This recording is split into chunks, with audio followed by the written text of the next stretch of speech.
बिस्मिल्लाहिर्रहमानिर्रहीम। आज के इस लेक्चर में हम कंडक्टर्स एंड इंसुलेटर्स के ऊपर बात करेंगे।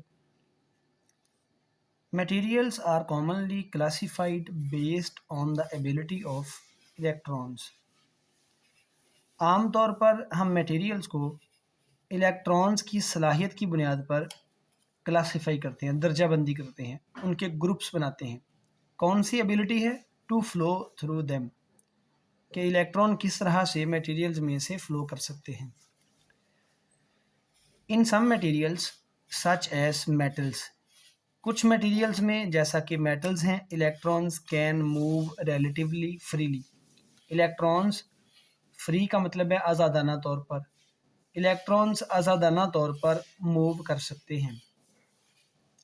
We call these materials conductors, हम इन मटेरियल्स को कंडक्टर कहते हैं जिनमें इलेक्ट्रॉन फ्रीली आसानी से मूव कर सकते हैं। Electrons deposited at one location in the material, material में किसी एक लोकेशन पर, किसी एक पॉइंट पर जो इलेक्ट्रॉन होगा, डिपॉजिट का मतलब समझ लें अटैच करना, किसी एक जगह पे एक इलेक्ट्रॉन को रखना। मटेरियल में किसी एक जगह पे जो एक इलेक्ट्रॉन रखा होगा, can easily move through out the material, वो पूरे मटेरियल में से आसानी से मूव कर सकता है। Other examples of conductors include tap water and the human body. Conductors की जो और मिसालें हैं उनमें एक टैप वाटर है, यानी एक पाइप से टूटी से निकलता हुआ पानी, उसमें से भी आसानी से इलेक्ट्रॉन फ्लो कर सकते हैं। और ह्यूमन बॉडी, एक आम इंसानी जिस्म जो है, उसमें से भी इलेक्ट्रॉन पूरी बॉडी में से मूव कर सकते हैं। In other materials electrons can hardly flow at all, यहाँ हार्डली फ्लो का मतलब है बमुश्किल। दूसरे मटेरियल्स में इलेक्ट्रॉन बहुत मुश्किल से फ्लो कर सकते हैं। Electrons deposited at one location, किसी एक जगह पे पड़ा हुआ electron will remain at that location, उसी जगह पे, उसी पोजीशन पे रहेगा, वो उस मटेरियल के अंदर से मूव नहीं कर सकेगा। We call these materials insulators, इस तरह के मटेरियल्स को जिनमें इलेक्ट्रॉन जहाँ पड़ा है वहीं पड़ा रहे, वो पूरे मटेरियल में से मूव ना कर सके, उसको इंसुलेटर का नाम देंगे। Examples of insulators include glass, plastics and many crystalline materials such as sodium chloride. Insulator की एग्जाम्पल में ग्लास है, प्लास्टिक है हर तरह की, और बहुत से ऐसे क्रिस्टलाइन मटेरियल हैं इसी तरह के जिनमें से करंट फ्लो नहीं करेगा, इलेक्ट्रॉन मूव नहीं करेंगे। और क्रिस्टलाइन मटेरियल की एक एग्जांपल है सोडियम क्लोराइड। सोडियम क्लोराइड, इसे हम आम जुबान में नमक का नाम देते हैं। If you try to charge a copper rod by holding it in your hand, अगर हम कॉपर की रॉड को चार्ज करने की कोशिश करते हैं, किस तरह से? रब करने के ज़रिए, उसको रगड़ने से। विद फर, खाल के साथ हम कॉपर की रॉड को रगड़ते हैं, हम चाहते हैं कि ये चार्ज हो जाए। You will not be successful, तो आप कामयाब नहीं हो सकते। इस बात को आप जहन में रखें। फ़र्ज़ करें कि मैंने इस कॉपर की रॉड को होल्ड किया हुआ है, मैंने इसे पकड़ा हुआ है और मेरे पाँव ज़मीन के साथ लगे हुए हैं, तो मैं इसको अगर चार्ज करने की कोशिश करता हूँ, रबिंग के ज़रिए चार्ज का मतलब ये है कि जब हम दो चीज़ों को आपस में रगड़ते हैं तो एक से इलेक्ट्रॉन दूसरी बॉडी पे ट्रांसफ़र हो जाती है। तो चार्ज का इम्बैलेंस होने से इलेक्ट्रॉन्स या प्रोटॉन्स, इलेक्ट्रॉन्स की डेफिशिएंसी या एक्सेस की वजह से बॉडी चार्ज होगी। तो यहाँ ये कहा जा रहा है कि अगर कॉपर की रॉड को हमने पकड़ा हुआ है और फर के साथ उसको रगड़ते हैं तो हम इसको चार्ज नहीं कर सकते। इससे पिछले टॉपिक्स में हमने एग्जांपल्स पढ़ी हैं जहां हम फर के साथ प्लास्टिक रॉड को या ग्लास रॉड को रब करने से उसको चार्ज कर सकते हैं। Electrons may be transferred from the rod to the fur, इस केस में क्या होगा? कॉपर एक मेटल है, इसके पास फ्री इलेक्ट्रॉन्स हैं, तो फ्री इलेक्ट्रॉन कॉपर से जा सकते हैं फर के पास as result of friction, friction की वजह से। But additional electrons will easily flow from your body through your hand into the rod to replace those that were removed. हमारी बॉडी भी कंडक्टर है, हमारी बॉडी में कुछ फ्री इलेक्ट्रॉन्स मौजूद हैं। तो जब कॉपर की रॉड से कुछ इलेक्ट्रॉन्स फर के पास चले गए, तो कॉपर की रॉड सपोज मेरे हाथ के साथ इस तरह टच कर रही है, तो मेरे हैंड से, मेरी बॉडी से कुछ फ्री इलेक्ट्रॉन्स कॉपर में आ जाएंगे। जितने इलेक्ट्रॉन कम हुए थे ये उनकी कमी को पूरा कर देंगे। As a result no net charge builds up on the rod due to rubbing. तो रबिंग की वजह से रॉड के ऊपर, जो कॉपर की रॉड है उसके ऊपर कोई नेट चार्ज नहीं होगा, क्योंकि जितने इलेक्ट्रॉन कम हुए थे उतने हमारी बॉडी से वापस आ गए रॉड के ऊपर। We can consider the earth to possess an infinite supply of electrons. हम ये फ़र्ज़ करते हैं कि हमारी जो अर्थ है वो भी एक कंडक्टर है, तो उसके पास इलेक्ट्रॉन्स की इन्फिनिट सप्लाई है, यानी इन्फिनिट नंबर ऑफ इलेक्ट्रॉन्स उसके पास अवेलेबल हैं, फ्री हैं। Some of which can flow into your body, जिनमें से कुछ जो हैं वो हमारी बॉडी में फ्लो करके आ सकते हैं। To replace those that have been lost to the rod, उन इलेक्ट्रॉन्स की कमी को पूरा करने के लिए, रिप्लेस उनकी जगह लेने के लिए जो हमारी बॉडी से रॉड में गए थे। When we have a pathway through which electrons can flow, जब हमारे पास ऐसा रास्ता हो जिसमें से इलेक्ट्रॉन फ्लो कर सकते हैं, between an object and the earth, ज़मीन और उस ऑब्जेक्ट के दरमियान, the object is said to be electrically grounded, तो हम कहते हैं कि वो ऑब्जेक्ट ग्राउंडेड है। ग्राउंड का मतलब ये है कि उस ऑब्जेक्ट का कनेक्शन है ग्राउंड के साथ, जिसमें से इलेक्ट्रॉन उस ऑब्जेक्ट में से होते हुए ग्राउंड में, ज़मीन में जा सकते हैं। इस पैराग्राफ का मतलब ये है कि अगर हम एक कॉपर की रॉड को होल्ड करके उसको चार्ज करने की कोशिश करते हैं, हम उसको रब करते हैं फ़र के साथ, इसमें से जो इलेक्ट्रॉन रिमूव होंगे फ़र के पास जाएंगे, उन की कमी को पूरा करने के लिए हमारी बॉडी से इलेक्ट्रॉन इसमें आएंगे, और हमारी बॉडी से जो इलेक्ट्रॉन यहाँ पे आएंगे उस कमी को पूरा करने के लिए ग्राउंड से हमारे पाँव के ज़रिए से यहाँ पे हमारी बॉडी में इलेक्ट्रॉन्स आ जाएंगे। अगर हमने पाँव में ऐसा जूता पहना हुआ है जो इंसुलेटर है, तो फिर ग्राउंड से हमारी बॉडी में इलेक्ट्रॉन नहीं आ सकेंगे। एक ऐसा पाथ भी होना चाहिए जिसके ज़रिए से ग्राउंड और ऑब्जेक्ट के दरमियान इलेक्ट्रॉन्स का ट्रांसफ़र हो सके। If instead we attach a plastic handle to the copper rod, अब अगर हम प्लास्टिक की रॉड के साथ एक हैंडल लगा दें प्लास्टिक का, यहाँ पे सपोज ये कॉपर की रॉड है फ़र्ज़ करें, तो यहाँ पे हम प्लास्टिक की इसके ऊपर हैंडल लगा के हमने हैंडल को पकड़ा हो। अब हम इस कॉपर की रॉड को फ़र के साथ रब करें, तो यहाँ से जो इलेक्ट्रॉन फ़र के पास जाएंगे उनकी कमी को पूरा करने के लिए हमारे हैंड से इलेक्ट्रॉन नहीं आ सकेंगे। क्यों? कॉपर रॉड के साथ हैंडल है प्लास्टिक का, उसे हमने होल्ड किया, तो हैंडल जो है प्लास्टिक का, प्लास्टिक इंसुलेटर है, उसमें से इलेक्ट्रॉन फ्लो नहीं कर सकेंगे।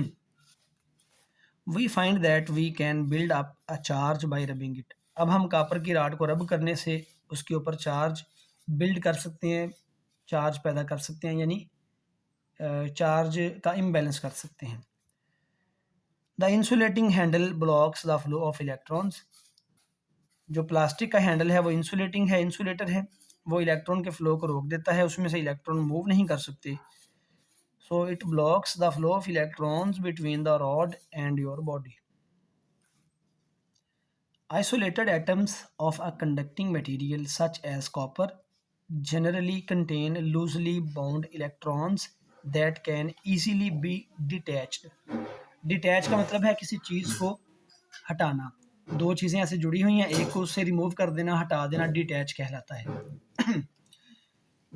जो कंडक्टिंग मटेरियल है उसका आइसोलेटेड एटम, यानी एक तनहा जो उसका एटम होगा, जैसे कॉपर है उसका अगर हम एक तनहा एटम लें, तो उस एक एटम के अंदर लूजली बाउंड इलेक्ट्रॉन्स हैं, ऐसे इलेक्ट्रॉन्स हैं जो एटम के साथ स्ट्रॉन्गली अटैच नहीं हैं, उन्हें हम आसानी से एटम से हटा सकते हैं, रिमूव कर सकते हैं।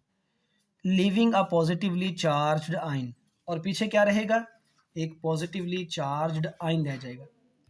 ये आप देखिए कि सपोज हमारे पास ये एक एटम है, उस एटम के सेंटर में न्यूक्लियस है, न्यूक्लियस के ऊपर है पॉजिटिव चार्ज, और इसके बाहर ऑर्बिट्स के अंदर रिवॉल्व कर रहे हैं इलेक्ट्रॉन्स, इलेक्ट्रॉन्स के ऊपर है नेगेटिव चार्ज। जितना न्यूक्लियस के अंदर प्रोटॉन्स की तादाद है उतना बाहर इलेक्ट्रॉन्स की तादाद है। तो एक एटम न्यूट्रल है, अगर हम इसमें से एक इलेक्ट्रॉन को रिमूव कर दें तो क्या होगा, प्रोटॉन्स के मुकाबले में इलेक्ट्रॉन की कमी वाक़या होगी। अब प्रोटॉन्स तादाद में ज़्यादा हैं, इलेक्ट्रॉन एक कम है, तो प्रोटॉन और इलेक्ट्रॉन की तादाद के इम्बैलेंस की वजह से नेट चार्ज अपीयर होगा और वो होगा पॉजिटिव, क्योंकि इलेक्ट्रॉन कम है प्रोटॉन ज़्यादा है। वही बात यहाँ की गई है कि एक पॉजिटिवली चार्ज्ड आयन रह जाएगा जब हम एक इलेक्ट्रॉन को रिमूव कर देंगे। when copper atoms come together to form solid copper, जब कॉपर के एक एक इंडिविजुअल एटम मिलके पूरा मटेरियल बनाएंगे, सॉलिड मटेरियल बनाएंगे, these loosely bound electrons do not remain attached to individual atoms। तो एटम्स जब मिलके बॉन्ड्स बनाते हैं तो बॉन्डिंग के दौरान इनके जो इलेक्ट्रॉन्स हैं वो फ्री हो जाते हैं, किसी एक एटम के साथ अटैच नहीं रहते, but become free to wander through the material, बल्कि ये मटेरियल में घूमते फिरते रहते हैं। वेंडर का मतलब है आज़ाद घूमना, आवारागर्दी करना। These free electrons are called conduction electrons. Copper में, मेटल्स में, कंडक्टर्स में जो फ्री इलेक्ट्रॉन्स होते हैं उनको बोलते हैं कंडक्शन इलेक्ट्रॉन्स।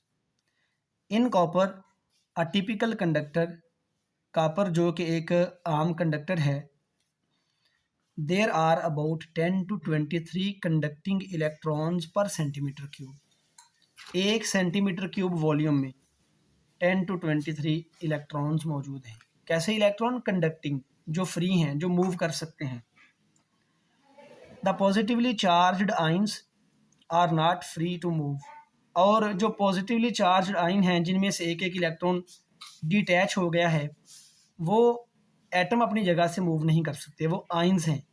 एटम्स या आइंस हैं, वो अपनी जगह से मूव नहीं करेंगे क्योंकि उन्होंने मिलकर सॉलिड मटेरियल बनाया। And remain fixed with in the solid lattice structure of the copper. और वो कॉपर के लैटिस स्ट्रक्चर के अंदर लैटिस पॉइंट्स के ऊपर फिक्स रहते हैं। द एक्सपेरिमेंट ऑफ फिगर 25.4, ये नीचे डायग्राम है, उस एक्सपेरिमेंट की बात करते हैं, वो डायग्राम भी आपको दिखा देते हैं। Experiment demonstrates the mobility of charge in a conductor. उस एक्सपेरिमेंट में जस्ट ये बताया है कि किस तरह से चार्ज कंडक्टर में मूव करता है। An uncharged copper rod is suspended by an insulating thread. एक कॉपर की रॉड है जो अनचार्ज्ड है, उसके ऊपर कोई चार्ज नहीं है, उसे हमने एक इंसुलेटिंग थ्रेड, ऐसे धागे से लटकाया हुआ है जो इंसुलेटर है, उसमें से चार्ज फ्लो नहीं करता। ये डायग्राम दिखाई है। ये जो यहाँ पे थ्रेड है, ये जो वायर है या जो धागा लगाया हुआ, ये इंसुलेटर है, इसमें से कॉपर के ज़रिए से ऊपर कोई इलेक्ट्रॉन नहीं जा सकते। और शुरू में ये कॉपर की रॉड है इंसुलेटर, सॉरी अनचार्ज्ड, इसके ऊपर कोई चार्ज नहीं है।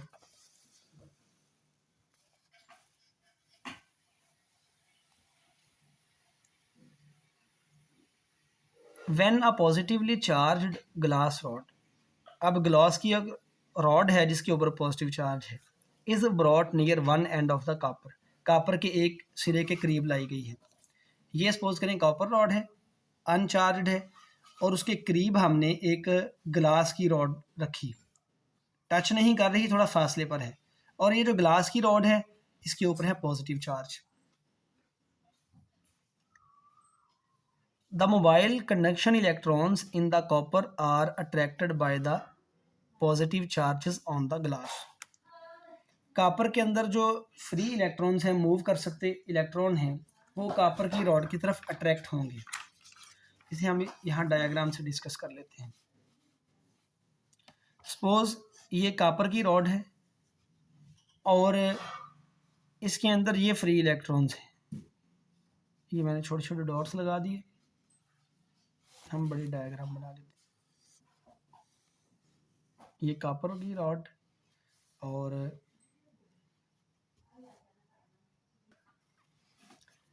कॉपर की रॉड के अंदर ये फ्री इलेक्ट्रॉन्स हैं। तो ये फ्री इलेक्ट्रॉन्स वेंडर कर रहे, घूम फिर रहे हैं इस कॉपर की रॉड के अंदर। तो जैसे ही हमने ग्लास की रॉड इसके करीब रखी, अब ये जो इलेक्ट्रॉन है फ्री ये बिखरे पड़े हैं। ओवरऑल ये न्यूट्रल है हमारी कॉपर की वायर, क्योंकि इसमें ये इलेक्ट्रॉन एटम्स के पास आ जा रहे हैं। तो नेट चार्ज है ज़ीरो, जितने प्रोटॉन्स उतने इलेक्ट्रॉन्स। जब हमने एक पॉजिटिवली चार्ज्ड ग्लास की रॉड इसके करीब रखी, तो इस पॉजिटिवली चार्ज्ड रॉड ने क्या किया, टच नहीं कर रही, थोड़ा फासले पे है। पॉजिटिव चार्ज ने नेगेटिव चार्ज यानी इलेक्ट्रॉन्स को अट्रैक्ट करना शुरू किया। तो होगा ये कि ये जो तमाम इलेक्ट्रॉन्स हैं, ये मैं नई डायग्राम में, ये कॉपर के एक एंड पे जमा हो जाएंगे। मोबाइल इलेक्ट्रॉन्स हैं, फ्री हैं मूव करने में, ये अट्रैक्शन फील करेंगे, सारे इलेक्ट्रॉन इस एंड पे इकट्ठे होंगे। जब सारे इलेक्ट्रॉन इस एंड पे इकट्ठे हो गए तो इधर इलेक्ट्रॉन की कमी हो गई। उस इलेक्ट्रॉन की डेफिशिएंसी को पॉजिटिव चार्ज से ज़ाहिर करते हैं। जो सारे इलेक्ट्रॉन इस एंड के ऊपर आके इकट्ठे हो गए उसको हम नेगेटिव चार्ज से ज़ाहिर करते हैं। अब इस पैराग्राफ में यही बात बताई गई है और बुक में ये डायग्राम भी दिखाई गई है, वो भी देख लेते हैं। अब ये देखिए,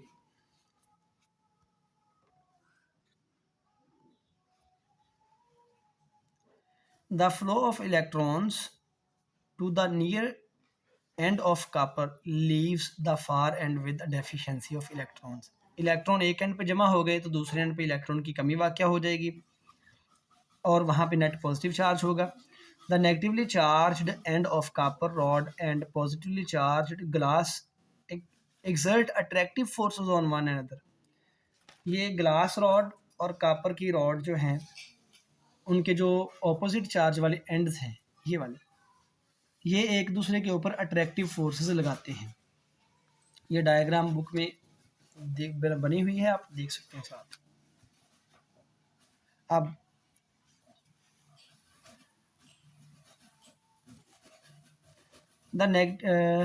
यहाँ पे आ गया, note that this situation is very different from that of figure 25(2) और 25(4)। ये 25(2) और 4 वाली जो फिगर्स हैं उनमें ये था कि हमने दो चार्ज्ड रॉड्स को रखा था। दो रॉड्स, उनके ऊपर पहले ही चार्ज था, वो या तो अट्रैक्ट करती हैं या रिपेल करती हैं चार्ज की बुनियाद पर। सेम चार्ज है तो रिपेल करेंगे, ऑपोजिट है तो अट्रैक्ट करेंगे। यहाँ पे यह है कि कॉपर की रॉड के ऊपर कोई चार्ज नहीं था, हमने दूसरी जो रॉड करीब रखी उसके ऊपर चार्ज था, लेकिन कंडक्टर में चार्ज के फ्लो की वजह से इलेक्ट्रॉन्स एक एंड पे इकट्ठे हुए, तो इसका एक एंड नेगेटिव और एक एंड पॉजिटिव चार्ज हुआ। ओवरऑल इस रॉड के ऊपर नेट चार्ज ज़ीरो है। सो इसलिए ये सूरत हाल डिफरेंट है कि इस रॉड के ऊपर नेट चार्ज ज़ीरो है। जो पहले केसेस हमने पढ़े थे उनमें रॉड के ऊपर चार्ज था, ये पिछले पेज पे डायग्राम्स हैं, इनमें इस पर पॉजिटिव चार्ज था नेट, इस पर नेट नेगेटिव चार्ज था। इस वाले केस में रॉड के ऊपर कोई नेट चार्ज नहीं था, इसलिए ये पहले वाले उन केसेस से डिफरेंट है। नोट दैट, ये भी हो गया, the glass attracts a copper rod that carries no net charge, ये भी हमने पढ़ लिया है। As we will discuss in next section, the electric force depends inversely on the separation between the charges. ये हम अगले टॉपिक में कूलम्स लॉ में पढ़ेंगे कि जो फोर्स है वो डिस्टेंस के स्क्वायर के इनवर्सली प्रोपोर्शनल है। दो चार्जेस के दरमियान डिस्टेंस है अगर r, तो उसके स्क्वायर के इनवर्सली प्रोपोर्शनल होगी दो चार्जेस के दरमियान force. Therefore, the attractive force between the glass and the negative end of the copper rod is much stronger than the repulsive force between the glass and the positive end of the copper rod। इस paragraph का मतलब ये है, जो इसने बात यहाँ की है मैं उसे रिपीट भी कर देता हूँ। क्योंकि दो चार्जेस के दरमियान जो फोर्स है वो फासले के इन्वर्सली है, फासला ज़्यादा होगा तो फोर्स कम होगी। इस वजह से इस ग्लास का ये जो पॉजिटिव एंड है इसके दरमियान और ये कॉपर का जो नेगेटिव एंड है इनके दरमियान फोर्स ज़्यादा होगी इस एंड के दरमियान फोर्स से। कॉपर का ये एंड पॉजिटिव और ये ग्लास की रॉड पॉजिटिव, ये भी एक दूसरे पे फोर्स लगा रहे हैं, ये रिपल्शन की फोर्स है और इनके दरमियान अट्रैक्शन की फोर्स है। तो अट्रैक्शन की फोर्स ज़्यादा है, रिपल्शन की कम है। हालांकि यहाँ पे और यहाँ पे चार्ज सेम है, लेकिन इसलिए फोर्स में फ़र्क है क्योंकि इसका फासला ज़्यादा है तो इनके दरमियान फोर्स कम, इन एंड का फासला कम है तो इनके दरमियान फोर्स स्ट्रॉन्ग है।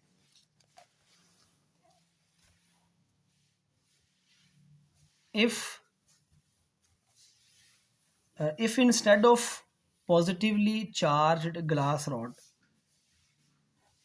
we use a negatively charged plastic rod, अगर हम यहाँ पे पॉजिटिव ग्लास रॉड की बजाय नेगेटिव रॉड यूज़ करते तो फिर क्या होना था, इस को देख लीजिए। अगर हम ये ग्लास रॉड जो पॉजिटिव है इसकी बजाय नेगेटिव ग्लास रॉड लेके आते तो फिर ये होता कि ये इलेक्ट्रॉन इस नेगेटिव चार्ज की वजह से रिपेल होते, ये इलेक्ट्रॉन यहाँ से दूसरे एंड की तरफ मूव कर जाते और ये एंड पॉजिटिवली चार्ज होता और दूसरा नेगेटिव। ग्लास रॉड पॉजिटिव है तो इसके करीब वाला and negative, glass rod negative होती तो इसके करीब वाला एंड पॉजिटिव होना था इलेक्ट्रॉन की रिपल्शन से, उनकी दूर मूवमेंट की वजह से।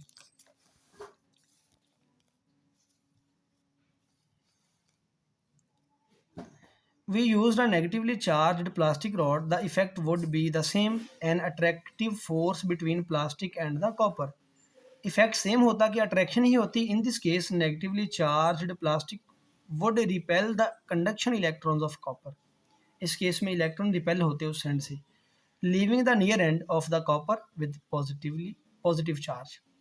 तो कॉपर का जो ग्लास रॉड के करीब एंड होता वो पॉजिटिवली चार्ज होता, अब दूर वाला एंड पॉजिटिव है। There would be an attractive force between negatively charged plastic and the positively charged end of the copper rod. वही बात जो मैं अभी आपको पहले एक्सप्लेन कर चुका हूँ। It is also possible to have an attractive force between a charged body and an uncharged insulator. पहले तो हमने ये पढ़ा है कि दो चार्ज्ड ऑब्जेक्ट ही एक दूसरे को रिपेल या अट्रैक्ट कर सकते हैं। यहाँ पे अब नई बात ये की है कि एक अनचार्ज्ड इंसुलेटर मटेरियल और एक चार्ज्ड बॉडी के दरमियान अट्रैक्शन की फोर्स हो सकती है। ये दिखाया है फिगर 25A में। अगले पेज पे वो फिगर है, पहले रीडिंग कर लें फिर उसको देखते हैं। Figure shows a charged comb attracting uncharged bits of paper. एक चार्ज्ड कंघी जो है वो कागज़ के छोटे छोटे टुकड़ों को अट्रैक्ट करती है, हालांकि कागज़ के छोटे टुकड़ों पे कोई चार्ज नहीं होता और कागज़ जो है वो इंसुलेटर है। The explanation for this attraction is different from that of the attraction between the glass rod and the copper rod. अभी हमने जो एग्जांपल डिस्कस की है कंडक्टर और चार्ज के दरमियान फोर्स की, ये एग्जांपल उससे डिफरेंट है। In this case, paper is an insulator and it is not possible for electrons to collect on one end of the paper. Conductor के अंदर क्योंकि इलेक्ट्रॉन फ्री टू मूव हैं इसलिए वो एक एंड पे जमा हो सकते हैं, लेकिन इंसुलेटर में इलेक्ट्रॉन मूव ही नहीं कर सकते, तो ऐसा पॉसिबल नहीं कि इलेक्ट्रॉन पेपर के एक एंड पे जमा हो चुके हों, as was the case for the conductor, जो अभी पिछला केस है। इंस्टेड इसकी बजाय electrons in individual molecules in the bits of straw इस केस में जो जो पेपर के छोटे छोटे टुकड़े हैं उनके अंदर जो मॉलिक्यूल्स हैं they are repelled by the negatively charged comb. उन मॉलिक्यूल्स के अंदर इलेक्ट्रॉन्स कंघी की वजह से रिपेल होते हैं, and so the electrons are preferentially located on the side of each molecule that is away from the comb। तो इलेक्ट्रॉन उस साइड पे मौजूद हैं जो कंघी से दूसरी तरफ है। यहाँ तक ये जो बात है इसको मैं एक डायग्राम से आपको समझा देता हूँ। एक इस केस में ये है कि ये सपोज करें कि हमारे पास कागज़ का एक टुकड़ा है छोटा सा, ये इसके अंदर यहाँ पे मौजूद हैं मॉलिक्यूल्स, ये मैं चंद एक मॉलिक्यूल्स बना देता हूँ। ये वाले हमने क्या किया, हमने इसके करीब ले आए एक पॉजिटिवली चार्ज्ड या नेगेटिवली चार्ज्ड ग्लास की रॉड लेके आते हैं। सपोज मैं नेगेटिवली चार्ज्ड रॉड लेके आता हूँ, ये नेगेटिव चार्ज है रॉड के ऊपर, कंघी है, कंघी के ऊपर समझ लें कि ये चार्ज है। कंघी का ये जो एंड है जिसे हमने कागज़ के टुकड़े के करीब किया उसके ऊपर नेगेटिव चार्ज मौजूद है, तो इस केस में ये होगा कि इंसुलेटर के अंदर, कागज़ के टुकड़े के अंदर इलेक्ट्रॉन एक एंड से दूसरे एंड पे मूव नहीं कर सकता, लेकिन एक मॉलिक्यूल के अंदर जो इलेक्ट्रॉन्स होंगे, एटम्स के अंदर जो न्यूक्लियस और इलेक्ट्रॉन्स हैं, उनमें ये होगा कि जो न्यूक्लियस है, जो पॉजिटिव चार्ज है वो इस एंड की तरफ अट्रैक्ट होगा नेगेटिव चार्ज की वजह से, और मॉलिक्यूल के अंदर ही इलेक्ट्रॉन दूसरे एंड पे चले जाएंगे। तमाम मॉलिक्यूल्स में ये होगा कि इलेक्ट्रॉन इस नेगेटिव एंड से अभी दूसरे मॉलिक्यूल के अंदर ही दूसरे एंड पे चले जाएंगे, इस एंड पे पॉजिटिव चार्ज। तो एक मॉलिक्यूल के अंदर ही चार्ज सेपरेट होगा। तो अब ये पॉजिटिव नेगेटिव चार्ज की सेपरेशन की वजह से क्या होगा कि ये negative and in positive and वाले मॉलिक्यूल्स को अट्रैक्ट करेगा। तो कंघी के करीब ये कागज़ के टुकड़े होने की वजह से अट्रैक्ट होंगे और उसकी तरफ मूव करेंगे। फिर से देख लीजिए, कंडक्टर में ये था, कंडक्टर में जब हम ये पॉजिटिवली चार्ज रॉड करीब लेके आए तो तमाम इलेक्ट्रॉन पूरे कंडक्टर में से दूसरे एंड से भी मूव करते हुए इधर आए, अट्रैक्ट हो गए, इसके करीब जमा हो गए। यहाँ पे इंसुलेटर में इलेक्ट्रॉन्स मूव नहीं कर सकते पूरे मटेरियल में, लेकिन with in molecule negative charge की रिपल्शन से वो मॉलिक्यूल के अंदर ही दूसरे एंड पे चले गए, और जो न्यूक्लियस वगैरह है पॉजिटिव चार्ज की वजह से, अट्रैक्शन की वजह से इसके करीब आ गया। तो यहाँ पे भी इलेक्ट्रोस्टैटिक फोर्स पैदा होगी। In each molecule positive end the end with lack of electrons, यानी जिसके ऊपर पॉजिटिव चार्ज होगा, जहाँ पे इलेक्ट्रॉन की कमी होगी, is closest to the comb, यानी पॉजिटिव एंड जो है वो कंघी के करीब होगा, मॉलिक्यूल्स का एंड जो है, end feels a greater force of attraction to comb, तो उसको कंघी के लिए अट्रैक्शन की फोर्स महसूस होगी। This is responsible for the net attractive force between com and the paper, इस वजह से कंघी और कागज़ के टुकड़ों के दरमियान अट्रैक्टिव फोर्स होगी। ये वही सूरत हाल है जो हम रीडिंग कर रहे हैं, जो मैंने अभी आपको समझाई है। Same attractive force could occur if the com were positively charge, अगर कंघी पॉजिटिवली चार्ज होती तो हम सेम इफेक्ट देखने को मिलता। उस केस में क्या होता कि अगर हम मैं अब एक मॉलिक्यूल बनाता हूँ यहाँ पे, बाकी आप इसके मुताबिक समझ लें। अगर हम पॉजिटिवली चार्ज एक कंघी इसके करीब लेके आते, यहाँ मैं सिर्फ एक पॉजिटिव चार्ज शो करता हूँ, तो पॉजिटिव चार्ज क्या करता, इस मॉलिक्यूल के अंदर इलेक्ट्रॉन्स को अपनी तरफ अट्रैक्ट करता, और जो पॉजिटिव चार्ज न्यूक्लियस है वो इसकी रिपल्शन से दूसरे एंड पे चला जाता। तो अब भी इस पॉजिटिव और नेगेटिव एंड के दरमियान अट्रैक्शन की फोर्स होती है। The separation of positive and negative charge in an insulated object under the influence of a nearby charged object is known as polarization. ये जो एक इंसुलेटर मटेरियल के अंदर एक मॉलिक्यूल के अंदर पॉजिटिव और नेगेटिव चार्ज का सेपरेट होना है, उनमें फासला पैदा हो जाना, किस वजह से, किसी दूसरे चार्ज्ड ऑब्जेक्ट की वजह से, इस अमल को बोलते हैं पोलराइजेशन। जैसे ये वाला हमने मॉलिक्यूल शो किया, एक मॉलिक्यूल के अंदर ही, मॉलिक्यूल टूटा नहीं है, उस मॉलिक्यूल के अंदर ही इलेक्ट्रॉन एक एंड पे जमा हो गए और प्रोटॉन्स या न्यूक्लियस दूसरे एंड पे जमा हो गया। पॉजिटिव और नेगेटिव चार्ज के दरमियान जो सेपरेशन पैदा हुई, फासला पैदा हुआ, इस अमल को बोलते हैं polarization. Polarization can occur at the macroscopic level, ये बड़े पैमाने पर, मैक्रोस्कोपिक बहुत बड़े पैमाने, बड़े ऑब्जेक्ट में भी पोलराइजेशन हो सकती है, such as in copper rod, जैसा कि कॉपर की रॉड के अंदर भी है, और ये मॉलिक्यूलर लेवल पे भी हो सकती है, और एट द मॉलिक्यूलर लेवल, जैसे अभी मॉलिक्यूल में देखा है उसमें भी पोलराइजेशन है, और जो अभी हमने पहले एग्जांपल देखी थी कॉपर की रॉड वाली, तो इसमें भी पोलराइजेशन है, पॉजिटिव और नेगेटिव चार्ज सेपरेट हो गया विद इन मटीरियल। ये मैक्रोस्कोपिक लेवल है, और मॉलिक्यूल के अंदर पोलराइजेशन होना माइक्रोस्कोपिक लेवल है। अब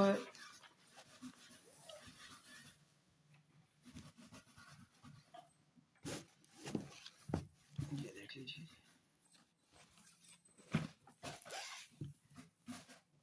यहाँ पे डायग्राम से दिखाया गया है कि एक कंघी जो नेगेटिवली चार्ज है वो कागज़ के टुकड़े को अपनी तरफ खींचती है। यहाँ पोलराइजेशन दिखाई गई है कि इंसुलेटर है कागज़ का टुकड़ा, इसमें से इलेक्ट्रॉन तो फ्लो नहीं करते, लेकिन उसके अंदर जो मॉलिक्यूल्स हैं उनके अंदर नेगेटिव और पॉजिटिव चार्ज सेपरेट हो गया। कंघी नेगेटिवली चार्ज है तो मॉलिक्यूल के जो पॉजिटिव चार्ज हैं वो कंघी के एंड के करीब आ जाएंगे। अगर कंघी पॉजिटिवली चार्ज होती तो इस एंड पे इलेक्ट्रॉन्स जमा होते अट्रैक्शन की वजह से। A charged comb attracts uncharged bits of paper. Negatively charged comb polarizes the charge in the molecules, resulting in an attractive force between the comb and the paper. ये वही चीज़ है जो हम पहले डिस्कस कर चुके हैं। तो ये लेक्चर यहीं तक है। इससे अगले लेक्चर में हम इसी टॉपिक का दूसरा हिस्सा पढ़ेंगे, charging by conduction and by contact and by induction. तो ये लेक्चर यहाँ तक ही है।